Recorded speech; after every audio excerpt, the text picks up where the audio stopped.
All right, guys, let's hop in the prep spotlight. High school football is coming up. I think we're about a month and a half away from high school football kicking off in Michigan. So who better to have on than Tyler Graham? He runs the Twitter account and other social media, but big on Twitter at MichFBFrenzy. That's at MichFBFrenzy. Give him a follow there. He's also a scout for Prep Red Zone. So he definitely knows his high school football. I mean, we all follow what you do on Twitter. You put out a lot of really cool content with high school football in Michigan, and you're plugged into the scene just like the three of us are. So we appreciate you coming on. Yeah. Thank you for having me. I'm getting excited for the season. We're almost there, and I know you guys are getting excited. You guys got a pretty good team over there in Corona here, so. Yeah. Hopefully, maybe we'll see you doing a little bit with the Cavaliers here this fall. But let's start off with your page. You know, Michigan High School or Football Frenzy. There again. Yeah. I just want to make sure everyone listening, give them a follow at MichFBFrenzy. You really won't be disappointed if you like high school football in Michigan. But let's talk about that page. Kind of quickly, like what's your background? What got you into high school football? And tell our listeners a little bit about like what you try to do with that page. Yeah, so I started off. It started off with three of us. It was just three friends that love high school football and wanted an excuse to get to games on Friday nights. And I was seeing scores from around the state, and I was like, I wish there was a place where you could just see all of them at the same time, rather than having to go look. For the guy that covers the Southeast, the guy that covers the UP, the guy that covers over in Grand Rapids. I wanted a central place, and so that was kind of where it started. And then they got real jobs, so I I ended up having to load a little bit more onto myself. But it's been worth it. It's been awesome.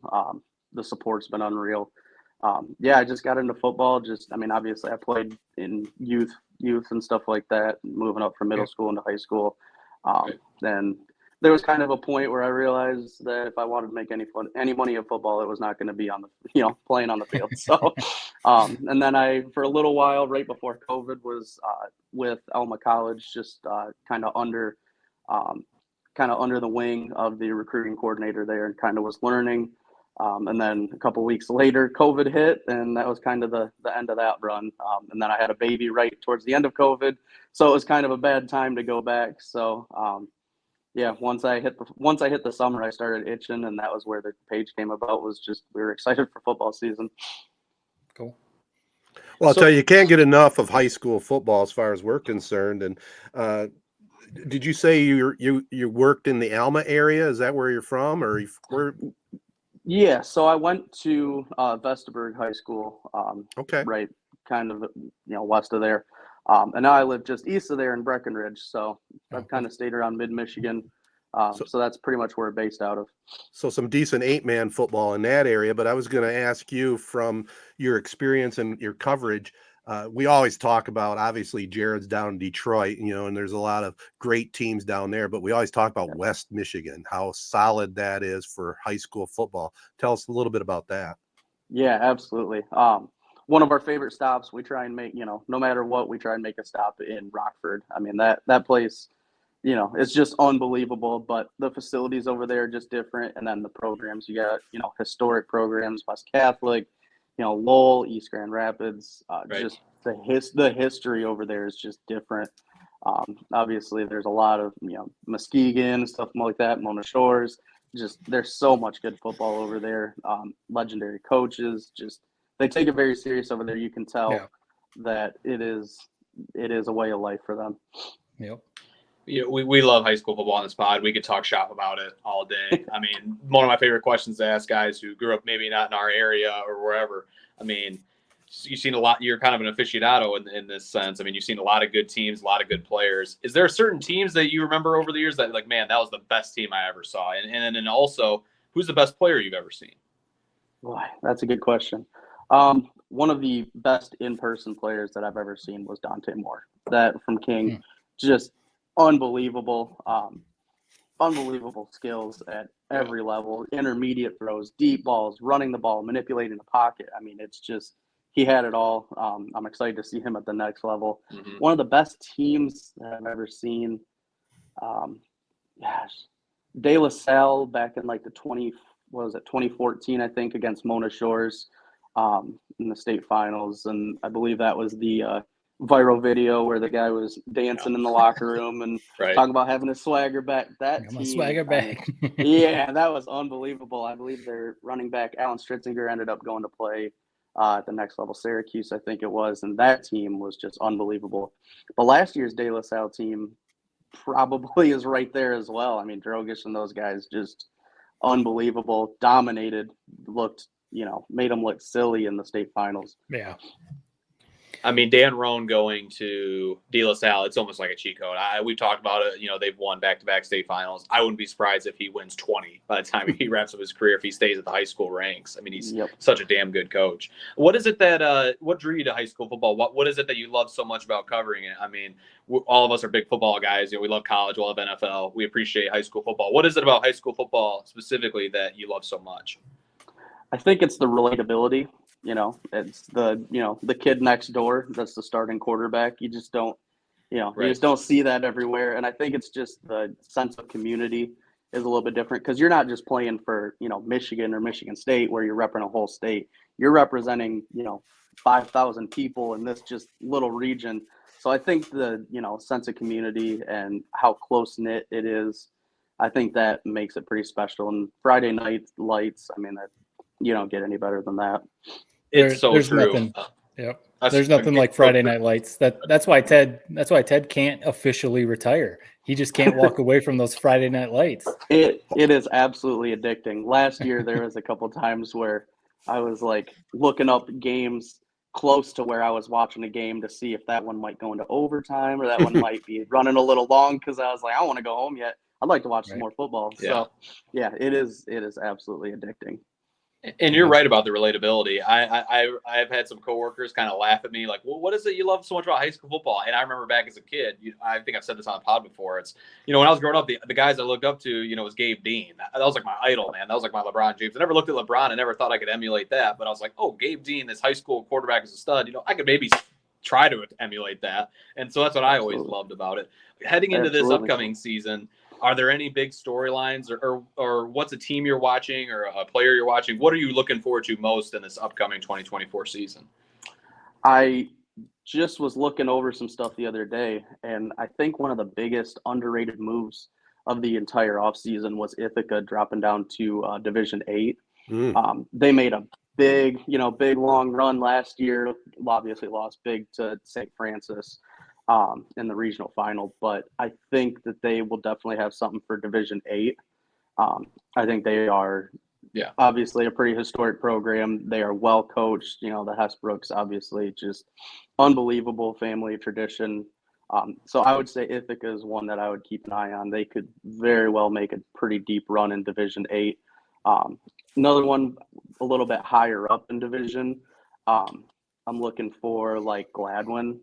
I'm curious to see what they do, how they follow up a magical run last year. Yeah. I mean, I followed them pretty closely. They played close to us a couple times, so we covered a couple of their games. We were at the Grand Rapids Catholic Central game at Ithaca High School, and they looked incredible. And they return a lot of production, and there's a couple of guys that are coming from JV that the coaches are looking to step up.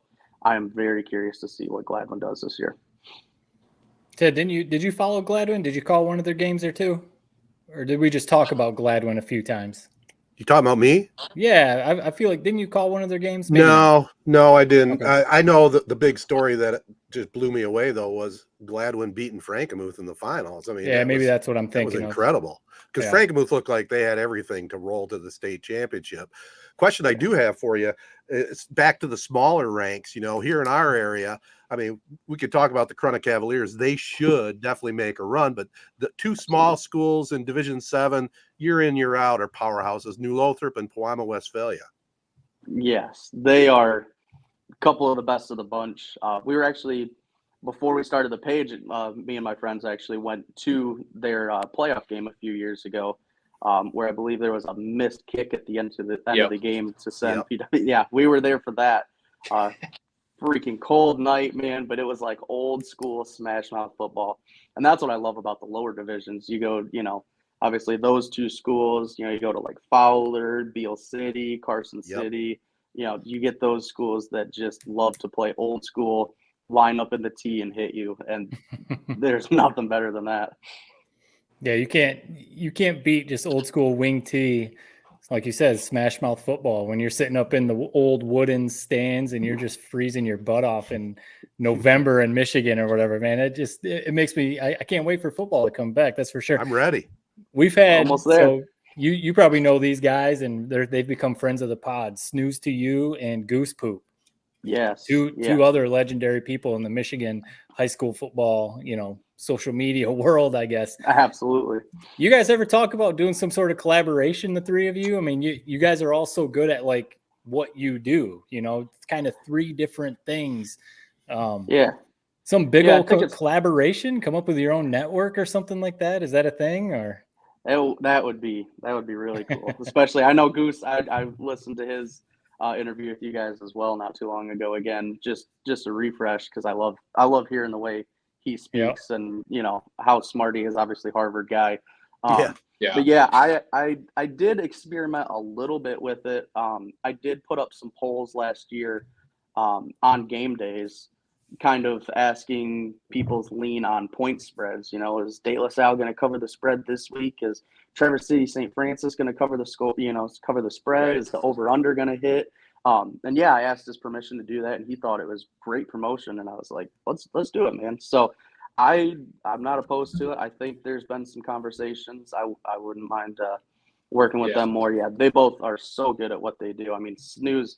I mean, when I was in high school, that was where I went to see if we were in or out or where they had us heading. Always disappointed to look and see that we were heading to Muskegon Catholic Central in round one. So don't appreciate that. But, yeah, absolutely. I love those guys and what they do. A couple of guys that I have major respect for and I do enjoy working with. Yep. You mentioned Ithaca, and I'll be honest, that's the first I've heard that they've dropped down to D8. That's incredible. I mean, what a powerhouse program at D6 for so many years. I mean, it's a sign that I'm getting old. I can't believe that. But what they have a great field, man. Right off the highway, right on as you're going by, the Jumbotron, the turf field, brand new this year. What's some of your favorite places to take in a game on a Friday night? That was definitely one, especially since the updates. That was cool. We went there a few times because we went to watch Ithaca play there twice, and we watched Gladwin play there once last year. So three weeks out of the year we did watch them there. I mentioned Rockford. Obviously, Rockford's a really cool one. Don't sleep on like a Charlotte. Charlotte has a really nice facility. We watched them against Chelsea last year, and it was a very cool experience. The atmosphere is unreal. And the last one will be Gladwin. Gladwin, I don't know if anybody's ever been there, but the stands are on top of the field. I mean, you are in the field. And then there's like lawn chairs and people bringing out their lawn chairs and sitting all, right on the sidelines. I mean, damn near tripping the referees. Awesome. I mean, it is a cool experience, especially. I mean, I went last year when obviously the community was, really behind them, and the atmosphere was unbelievable. That's cool. Tyler, before we let you out of here, I have a final question for you. On a Friday night, okay, you're doing high school football. How do you figure out where you're going to go week to week? So I do look at proximity first, just to see, is there one, close by that is going to be awesome. I also do have a spreadsheet of some players that I'd like to cover for the prep red zone stuff. Mm-hmm. And so I'll look at that as well, especially this year. Going into this year, I've got a list of players that I would like to see. And then it's just looking, we have our rankings that should be coming out here soon. And I'll look and see if there's top 5, 10 matchups.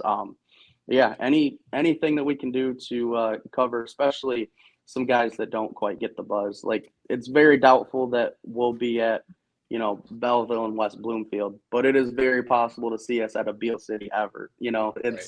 I like covering the guys that don't get the shine, especially, growing up where I did in Vesterberg.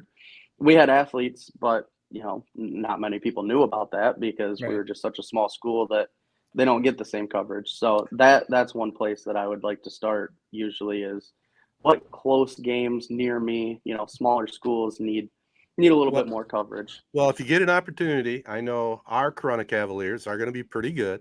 Week 4, they play at Owasso. Owasso is another one of those classic stadiums built during the Depression. Wilman Field, Friday night there under their lights. It's something to see. So I think you'd enjoy that if you ever do make a trip to Owasso. Now, Absolutely. yes, Right on the 100%. Ted is spot on. I think it's a sleeper stadium in the state of Michigan. That might be about a 60-point blowout. That too. Who knows? That's fair. You're But the giving them stadium, bulletin board the material, stadium man. You're giving them experience will be bulletin good. board Stadium is cool. material. Hey, Yeah. probably bulletin board material there. So. All right. Well, listen, Tyler, we appreciate the time. We're going to be continuing to follow your stuff and sharing it with our social media. Tell our listeners best way to catch up with your stuff. Yeah, you guys hit it right on the head. MichFBFrenzy right on Twitter. We got links onto our obviously our Instagram and threads and everything like that. And then obviously you can find some of my written articles at Prep Red Zone Michigan. I obviously post a lot of the articles straight to my Twitter, so you shouldn't have any problem finding that. So sounds good. Well, we appreciate the time, man. Good catching up with you. We'll definitely check in during the football season. absolutely. Thanks for having me, you guys. Appreciate it.